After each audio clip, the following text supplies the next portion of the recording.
Bapak Ibu yang terhormat, yang katanya ingin dihormati tapi justru menyakiti rakyat, hentikan proses pembahasan RUU TNI! Hentikan! Pengamat hukum tata negara Bivitri Susanti menilai revisi Undang-Undang TNI bisa menghidupkan kembali dui fungsi ABRI. Pemerintah dan DPR tengah membahas revisi Undang-Undang Nomor 34 Tahun 2004 tentang TNI. Menurut Bivitri, aturan baru ini memungkinkan prajurit aktif menduduki jabatan sipil di 16 kementerian dan lembaga.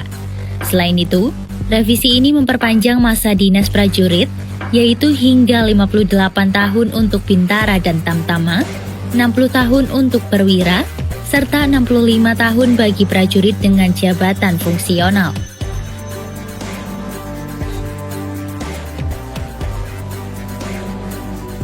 Bivitri menyatakan bahwa revisi UU TNI bisa dilakukan jika diperlukan, tetapi perlu dipastikan tidak mengarah ke pemerintahan yang militeristik. Ia menilai, aturan yang membolehkan prajurit aktif menjabat di kementerian atau lembaga bisa menghidupkan kembali dui fungsi ABRI. Menurutnya, dui fungsi terjadi saat TNI tidak hanya berperan di sektor pertahanan, tetapi juga di politik dan bisnis. Padahal, Pasal 30 Undang-Undang Dasar 1945 menetapkan TNI sebagai alat negara yang hanya berwenang dalam pertahanan. Sementara Polri bertanggung jawab atas keamanan dalam negeri. Bivitri menegaskan bahwa TNI seharusnya fokus pada pertahanan dan pengelolaan alutsista, bukan terlibat dalam urusan politik, bisnis, atau keamanan dalam negeri.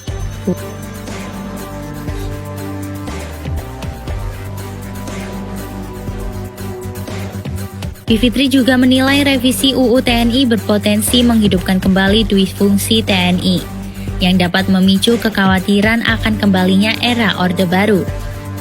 Ia menyoroti risiko buruk jika prajurit TNI berinteraksi dengan warga sipil menggunakan pendekatan kekerasan. Menurutnya, tentara profesional harus fokus pada pertahanan bukan menggunakan kekerasan. Sebagai alat pertahanan negara, TNI terbiasa bertindak tegas, cepat, dan dalam satu komando. Berbeda dengan prinsip demokrasi yang mengutamakan transparansi dan partisipasi masyarakat. TNI cenderung merahasiakan informasi dan sulit menerima kritik yang bertentangan dengan nilai demokrasi. Jika TNI masuk ke pemerintahan, dikhawatirkan mereka akan mengabaikan suara rakyat dan membuat negara lebih otoriter.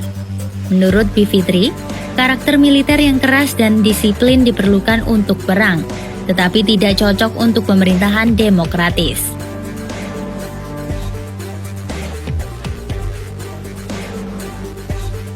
Revisi Undang-Undang TNI dinilai berpotensi melemahkan profesionalisme militer. Koordinator Kontras, Dimas Bagus Arya Saputra, menilai perluasan peran TNI di jabatan sipil dapat menyebabkan dominasi militer, loyalitas ganda, serta pengecualian warga dari posisi sipil. Ia juga mengkritik pasal-pasal dalam revisi yang berpotensi meningkatkan militerisme dan pelanggaran HAM. TNI yang terlibat dalam proyek strategis nasional sering menggunakan kekerasan dan jika revisi disahkan, tindakan tersebut bisa menjadi legal. Dimas menegaskan hal ini dapat mengikis demokrasi dan supremasi sipil.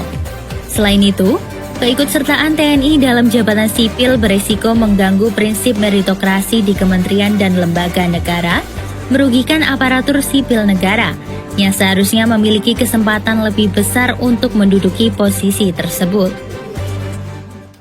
Download Tribun X sekarang, menghadirkan lokal menjadi Indonesia.